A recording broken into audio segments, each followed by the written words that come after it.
Did you know that Europeans never knew how to calendar? It's true, because even their months are misnamed, misplaced, and misaligned. You ever wonder why October means 8 in Latin, but it's the 10th month? Why December means 10, but sits at 12? That's not a glitch. That's European timekeeping at work, where conquest came first and coherence came never. The Roman calendar was a hot mess from day one. The original Roman calendar, 10 months. March was the first month.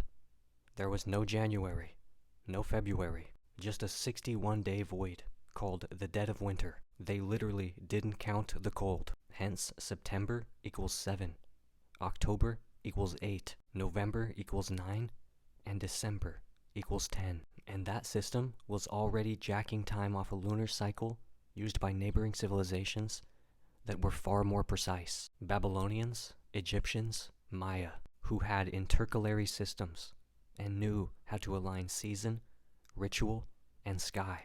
Rome guessed. They copied the Etruscans and then winged it. Julius Caesar tried to fix it by imperializing it. By 1st century BCE, the Roman year was so misaligned that spring festivals were happening in winter. So Julius Caesar hires an Alexandrian astronomer, Sosigenes, to fix the calendar. Sosigenes uses Egyptian solar data, adds leap years, reintroduces January and February, shifts New Year to January 1st because of Roman politics, not solstice alignment. And what do they call the new calendar? Julian. Not Egyptian, not Alexandrian, not scientific, just another European rename and claim. Then the church made it worse. The Julian calendar overestimated the solar year by 11 minutes. That doesn't sound like much until it adds up to a full 10 days off by the 1500s. So what happens? Pope Gregory XIII issues a reform in 1582, drops 10 days from the calendar. October 4th jumps to October 15th, introduces the Gregorian calendar, which still had Christian feast days layered over pagan seasonal markers from earlier systems. And not everyone agreed.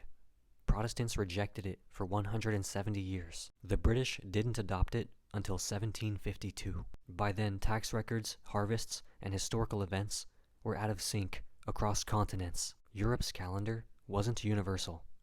It was a patchwork empire of bad math and religious ego. Meanwhile, the rest of the world already had this down. Maya long count calendar tracked solar, lunar, and Venusian cycles with insane precision, accurate to within 0.002 days of the actual solar year. Chinese lunisolar calendars used intercalary months and 60-year cyclical time tied to elements and planetary motion.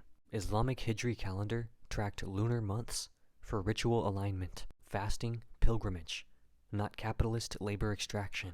Ibwa and Akan calendars were aligned to market days, rainfall cycles, and ancestral observance.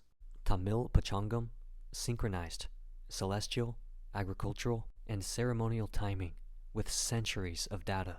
Ethiopian calendar still has 13 months and a different year count because they never bent to Gregorian standardization. These weren't just timekeeping systems. They were cosmologies. Calendars weren't clocks.